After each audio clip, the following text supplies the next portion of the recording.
Je suis sûr que vous avez entendu parler du Web3, de la blockchain, des altcoins, du Bitcoin et bien d'autres. Tous ces termes à la mode sont partout sur Internet et dans l'écosystème des startups. Je suis également sûr que la plupart de ce que vous savez à ce sujet est que les gens spéculent sur la valeur de ces crypto-monnaies. Le Bitcoin, l'Ethereum, Cardano et j'en passe. Et je pense aussi que vous avez entendu parler de ces gens qui achètent des pixels, des lions enragés ou des singes extraterrestres pour des millions de dollars. Et des gens qui achètent du terrain virtuel dans un monde virtuel appelé la Metaverse. Mais je suis convaincu que vous vous êtes posé cette question. Mais qu'est-ce qui se passe? Pourquoi les gens dépensent autant d'argent sur des trucs virtuels? Est-ce qu'il y a quelque chose qui nous échappe? Les gens sont-ils devenus fous? Pourquoi jettent-ils autant d'argent sur des trucs irréels? Et sachez que toute cette folie fait partie de la révolution du Web3. Et dans cet épisode du podcast des héros, je vais vous dire ce qu'est le Web3. Et je vais vous dire pourquoi c'est une révolution. Et je pense que vous allez comprendre pourquoi les gens mettent autant d'argent dans des pixels et dans des crypto-monnaies. Restez jusqu'à la fin et vous ne serez pas déçus. Bienvenue sur le podcast des héros. Nous parlons de la tech et apprenons des héros du passé et du présent pour devenir ceux du futur. Je suis votre hôte, Damien Domer.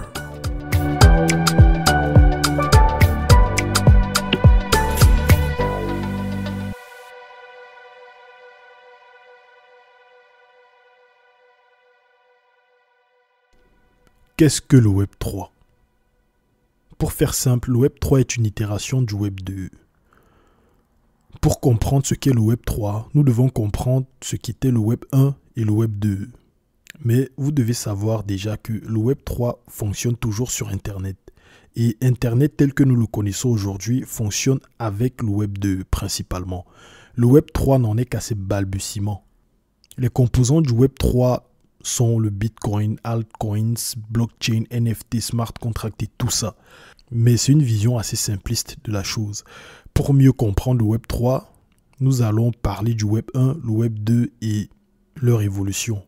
Mais avant ça, voici un petit résumé de ce que vous devez comprendre. Sur le Web1, les utilisateurs pouvaient se connecter à Internet, accéder à des sites web et visualiser et télécharger le contenu. Simple. Le Web2, toujours via Internet, les utilisateurs peuvent visiter des sites web ou des applications, consommer du contenu et créer ou même partager ce contenu. Cette ère a donné naissance à des géants comme Facebook, comme Google, et c'est l'ère dans laquelle nous sommes actuellement. Puis, il y a le Web3.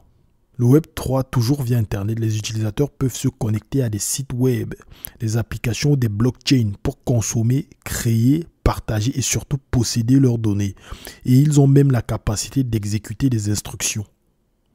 Et tout cela de manière décentralisée, sans aucune entité qui contrôle tout le système. Il y a une époque où il n'y avait même pas Internet.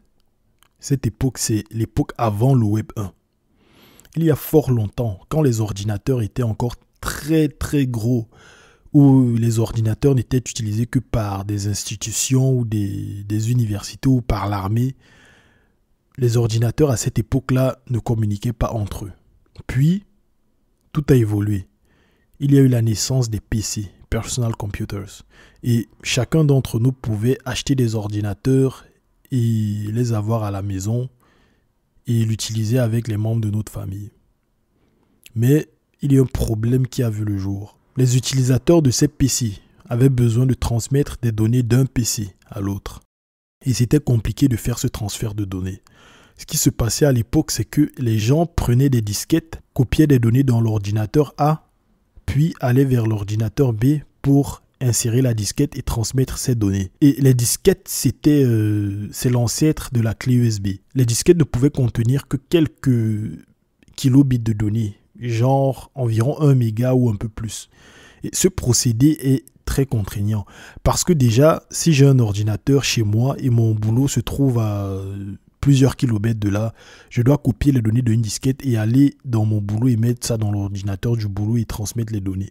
Ou par exemple, si je dois envoyer des données à une personne qui se trouve dans une autre ville, je dois copier des données dans la disquette, voyager vers cette personne-là et lui donner des données, ou bien copier dans une disquette et envoyer la disquette par la poste. Vous voyez à quel point c'est contraignant. Dans ce monde-là, à l'époque, c'était très difficile. Et finalement, les réseaux de communication informatique ont été créés, où plusieurs ordinateurs pouvaient communiquer et échanger de données entre eux. Mais pour que la communication entre plusieurs PC soit simple et très stable, il fallait inventer un protocole. À l'époque, il y avait plusieurs protocoles. Et ces protocoles de communication peuvent être considérés comme des règles qui doivent être respectées par tous les ordinateurs qui communiquent dans un réseau. Les fabricants d'ordinateurs avaient plusieurs protocoles pour des ordinateurs différents. Puis, le 1er janvier 1983, le protocole TCP/IP, qui signifie Transfer Control Protocol / Internet Protocol. Ce protocole est né. Et ce protocole a permis à différents types d'ordinateurs de communiquer entre eux sur des réseaux différents. En gros, les ordinateurs qui avaient leur propre réseau en interne pouvaient communiquer avec d'autres ordinateurs. Et c'est ainsi que le plus grand réseau de communication entre ordinateurs au monde est né, l'Internet. Bon, maintenant parlons de la naissance du Web 1. Avoir un réseau tel qu'Internet est bien. Un réseau universel qui permet à plusieurs ordinateurs de communiquer entre eux, c'est bien. Mais son utilisation n'était pas très conviviale, ce n'était pas très user-friendly, comme on dit en anglais. Imaginez devoir naviguer sur Internet à travers une interface de ligne de commande. C'est compliqué, non? Même pour les développeurs, utiliser l'interface de ligne de commande n'est pas très pratique. Et je ne vous parle pas des anciens utilisateurs de cette époque-là. À cette époque, l'Internet n'était utilisé que par des technophiles et des gens qui s'y connaissaient vraiment. Le grand public n'avait pas vraiment accès à Internet.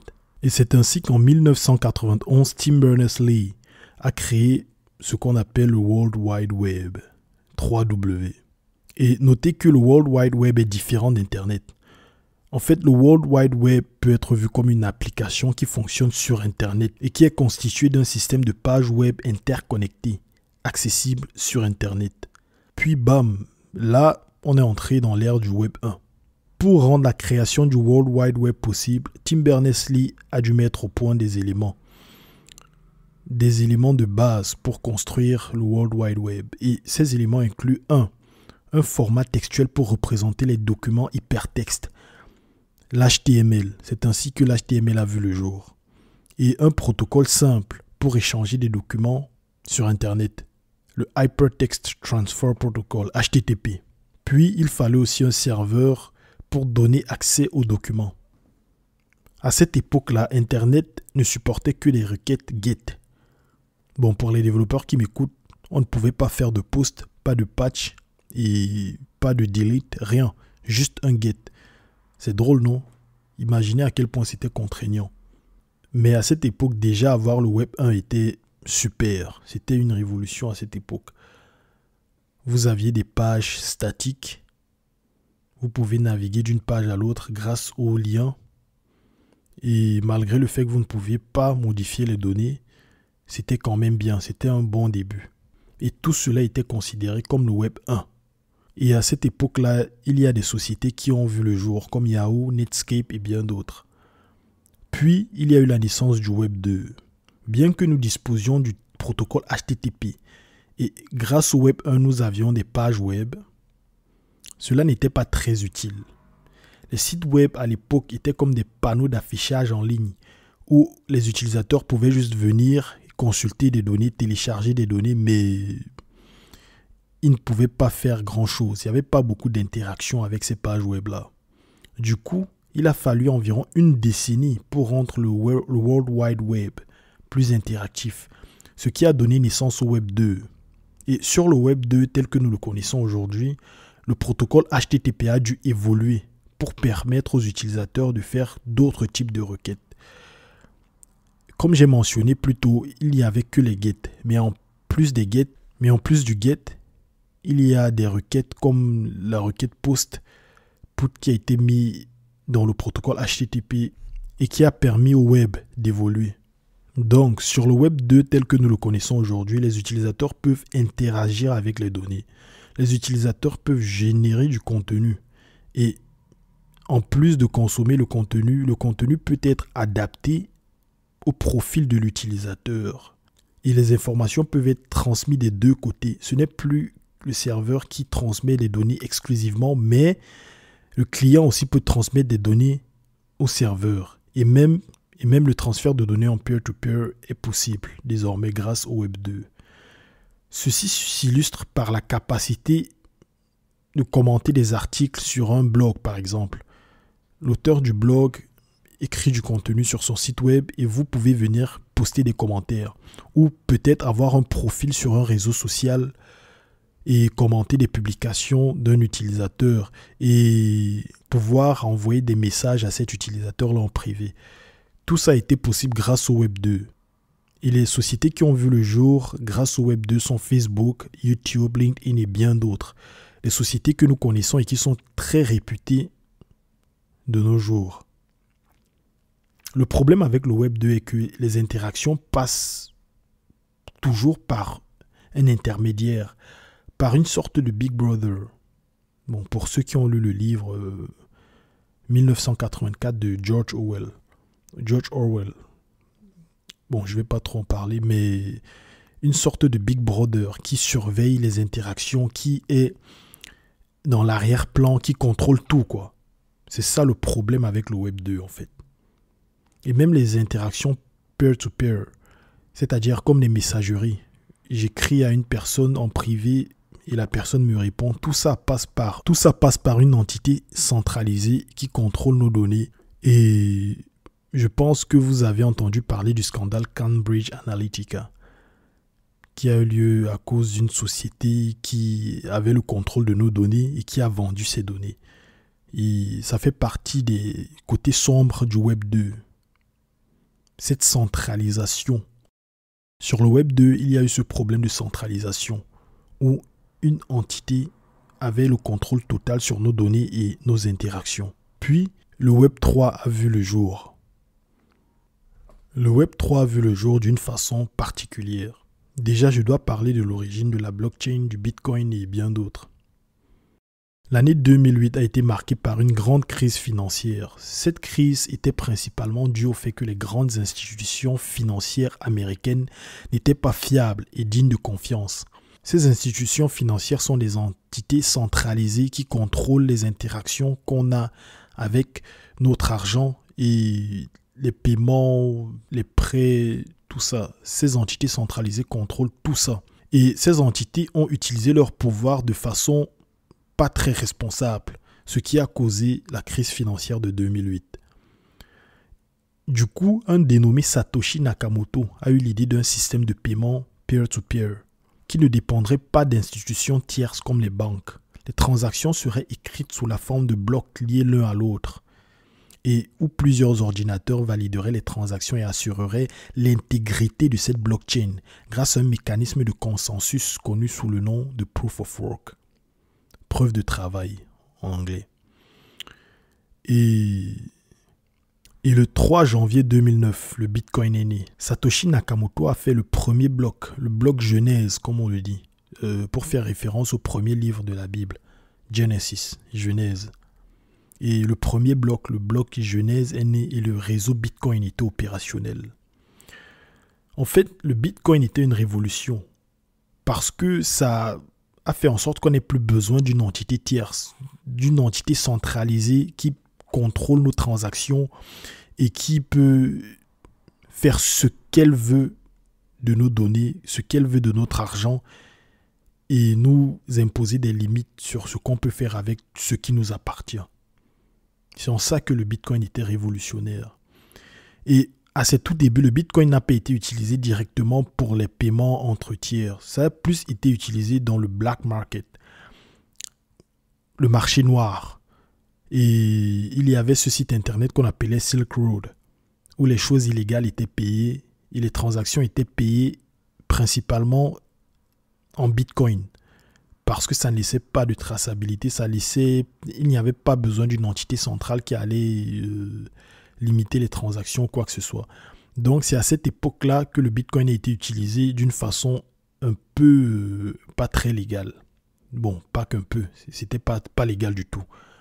C'était pas légal du tout. Mais c'était grâce à ça que le Bitcoin a acquis une certaine notoriété, où les gens se sont mis à s'intéresser au Bitcoin et ce qu'ils pouvaient faire avec. Ça me fait penser au début d'Internet. Au début, Internet n'était pas très célèbre, mais c'est grâce à la pornographie qu'Internet s'est mis à attirer des gens. Et les gens ont pu comprendre ce qu'était Internet et les avantages qu'ils bénéficieraient à utiliser Internet. Et plus tard, on a vu d'autres sociétés se mettre sur Internet et ces sociétés ont prospéré malgré le fait qu'elles ne faisaient pas de la pornographie.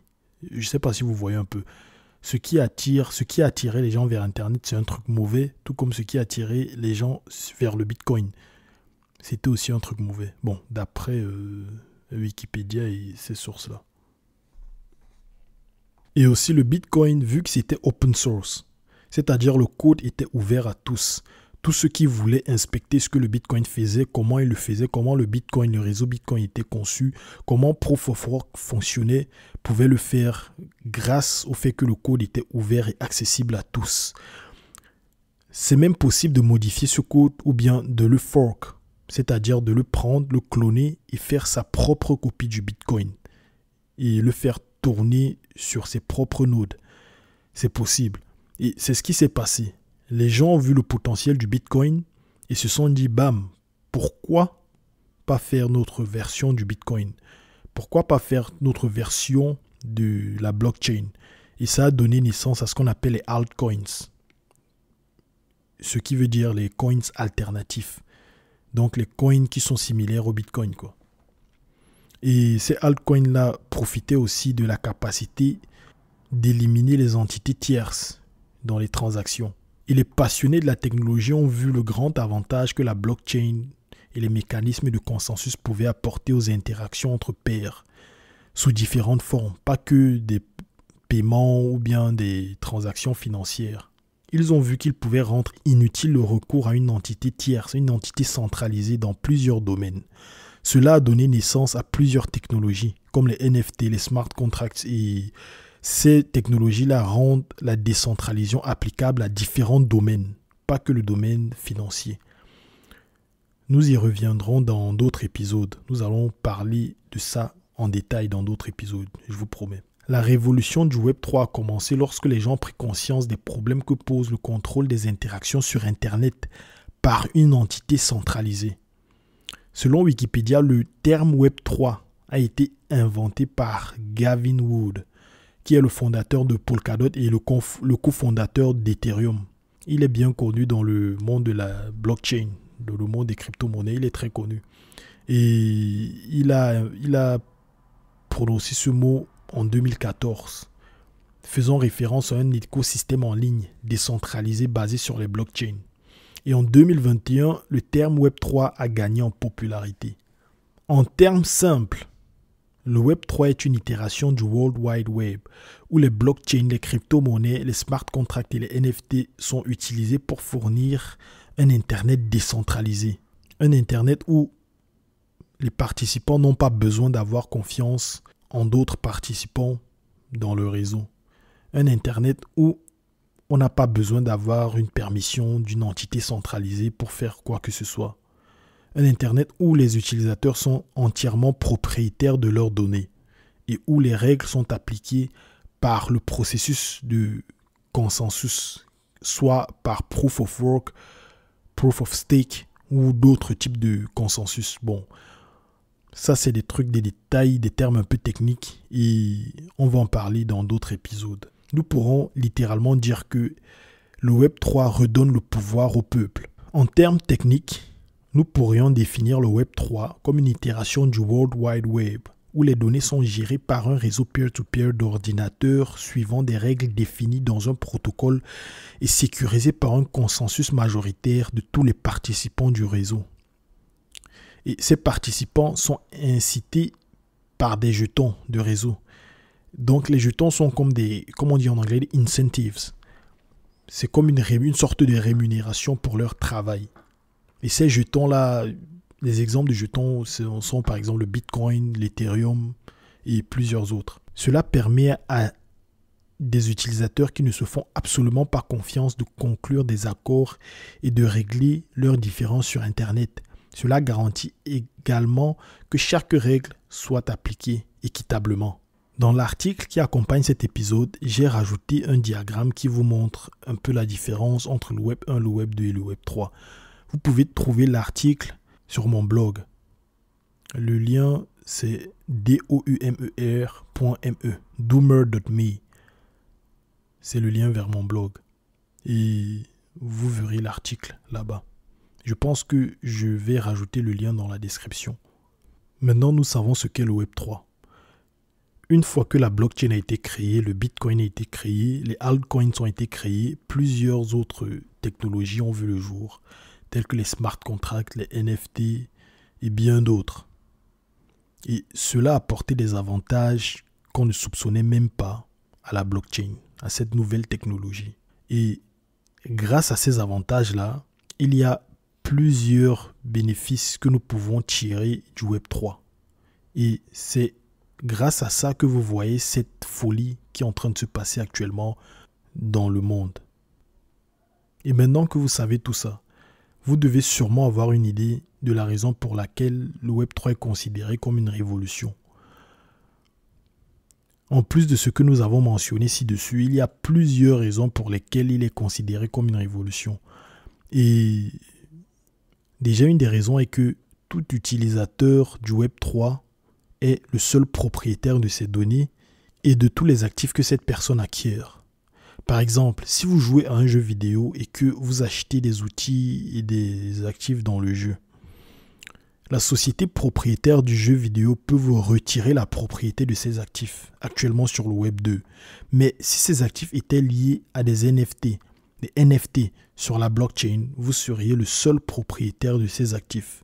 Même la société qui a créé le jeu ne pourrait pas vous retirer la propriété de vos articles, de vos actifs que vous avez achetés quand vous jouiez au jeu. Cela est un avantage très important parce que nous pouvons non seulement l'appliquer dans le monde du jeu vidéo, mais aussi dans le monde des réseaux sociaux.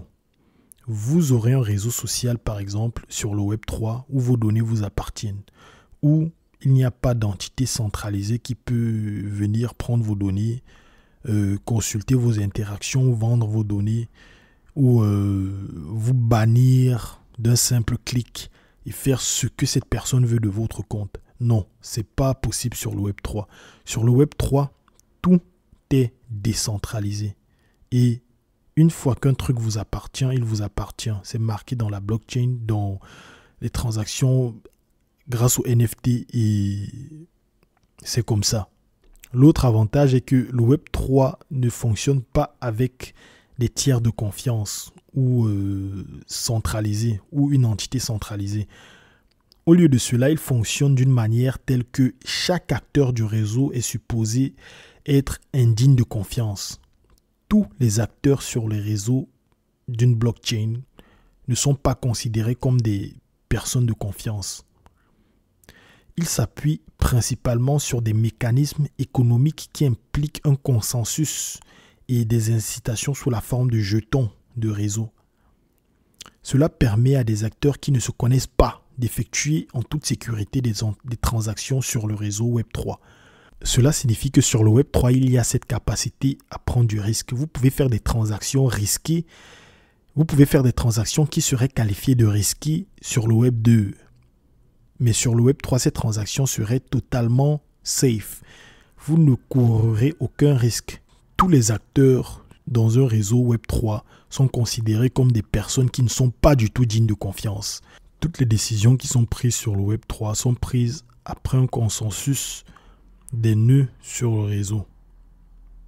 Un autre atout important du Web 3 est que le Web 3 est décentralisé. Le Web 3 n'est pas contrôlé par une entité centrale. Au contraire, la propriété et le contrôle sont distribués entre les acteurs de réseau. Et ceux qui construisent le réseau et les utilisateurs, les validateurs, toutes ces entités-là, c'est elles qui contrôlent réellement le Web 3. Et tout se fait à partir d'un consensus, comme je l'ai dit plus tôt. Il y a aussi le fait que grâce au smart contract, le Web 3 peut aider à appliquer des règles de gouvernance et une logique d'entreprise pour coordonner une interaction de pair à pair, genre peer-to-peer, entre des acteurs du réseau qui ne se font absolument pas confiance. Cette logique commerciale est appliquée par un consensus majoritaire du réseau, des membres du réseau. Pour rendre cela plus clair, je vais vous donner un petit exemple. Si par exemple un utilisateur qui possède un actif tel qu'une œuvre d'art liée à un NFT sur un réseau Web 3, si on a cet utilisateur-là et qu'un autre utilisateur B souhaite acheter cet actif, en tenant en compte du fait que les deux utilisateurs ne se sont jamais rencontrés, qu'ils ne se font absolument pas confiance, comment garantir le bon déroulement de cette transaction? Eh bien, un smart contract pourrait être créé avec des règles simples qui vont dicter la transaction. Les règles peuvent être, une fois qu'un montant de crypto-monnaie vient d'un compte A vers le compte de l'utilisateur B,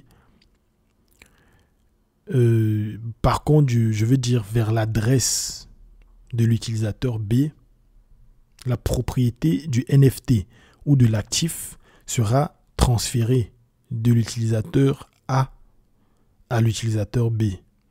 Une fois que le smart contract est exécuté, les deux utilisateurs obtiennent ce qu'ils veulent, sans aucun problème, sans aucune intervention d'une personne tierce.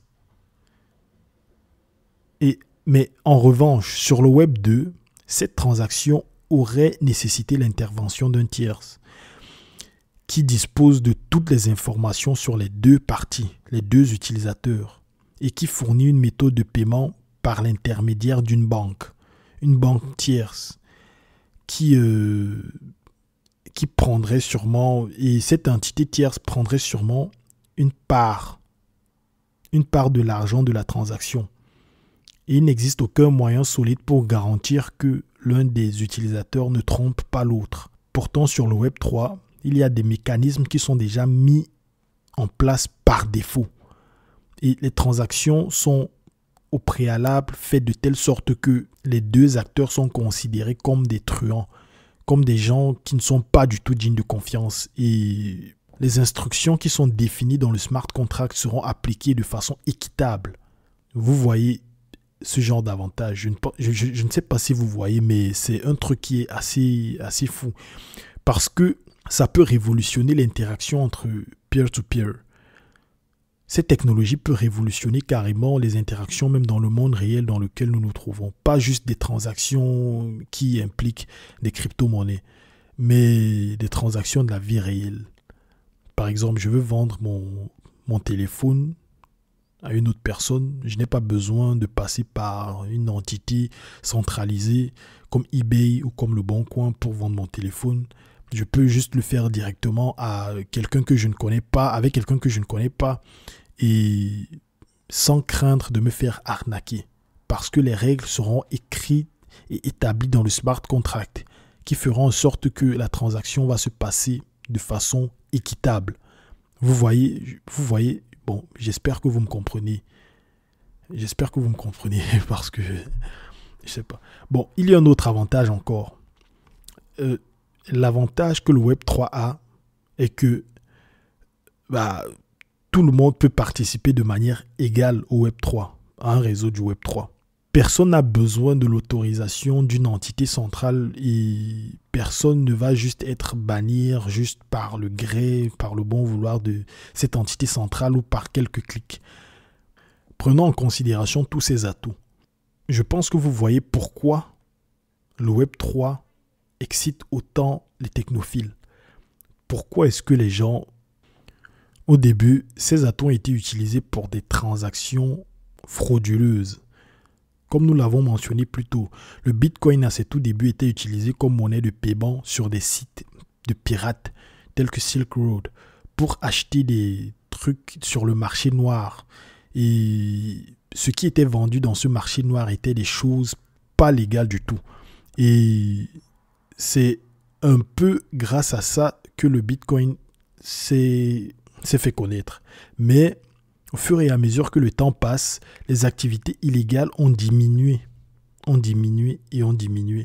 D'après les experts, les activités illégales qui sont faites sur le Bitcoin ou d'autres crypto-monnaies sont très infimes.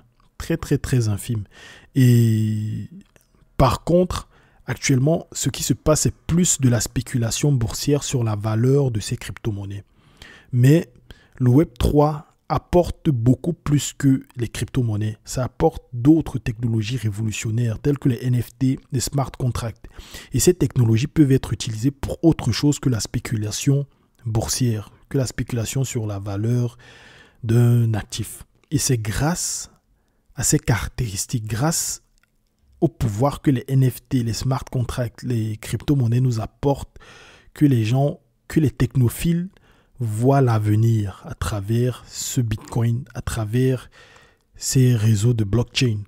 Et ces technophiles ont compris les avantages que ce réseau décentralisé peut avoir dans nos vies. Ces technophiles ont compris les avantages du Bitcoin, de la blockchain et tout. Et c'est pour ça que vous voyez cette ruée vers l'or. Là, on a parlé des transactions criminelles qui ont rendu le Bitcoin un peu populaire, qui ont joué en faveur de la popularité du Bitcoin. Actuellement, comme j'ai dit, il n'y a plus beaucoup de transactions criminelles d'après ce que les experts disent. Mais souvenez-vous des débuts d'Internet. Le premier boom sur Internet s'est passé à cause des clips pornographiques qui étaient mis sur Internet. Au début, Internet n'était pas utilisé par beaucoup de personnes. C'était juste, comme je l'ai dit au début de cet épisode, un genre de billboard où il y avait des sites Internet que les gens pouvaient juste visualiser. C'était assez ennuyeux. Puis, à ses tout débuts, il y a de la pornographie qui a été mise sur Internet. Et vous savez, l'être humain a un côté assez malsain. Et c'est grâce à cette pornographie-là qu'il y a eu une ruée vers Internet et la popularité d'Internet a explosé grâce à ce mauvais côté. C'est un peu pareil, c'est un peu similaire. Je compare ça un peu à ce qui se passe avec le Bitcoin. Et les NFT, les smart contracts sont venus bien après le Bitcoin. Ils sont venus plusieurs années après le Bitcoin. Plusieurs années après que le Bitcoin ait été utilisé comme une monnaie sur des sites frauduleux. Et là, nous sommes en train d'évoluer. Le monde est en train de prendre conscience des avantages que le Bitcoin, que la crypto-monnaie, que les smart contracts et tout peuvent nous apporter pour construire le futur. Dans un autre épisode, je vais entrer plus en détail dans les avantages que ça pourrait avoir pour nous et je vais vous parler d'entreprises qui utilisent la blockchain, le Web3 pour construire notre futur. Restez connectés. Et suivez-moi sur les réseaux sociaux pour ne pas manquer cet épisode. Là, je vous dis à la prochaine. Allez, ciao. Bravo, vous avez terminé cet épisode du podcast des héros.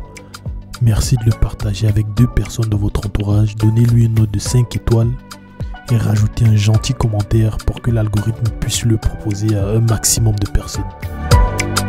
Et suivez-moi sur les réseaux sociaux pour rester à jour. Merci.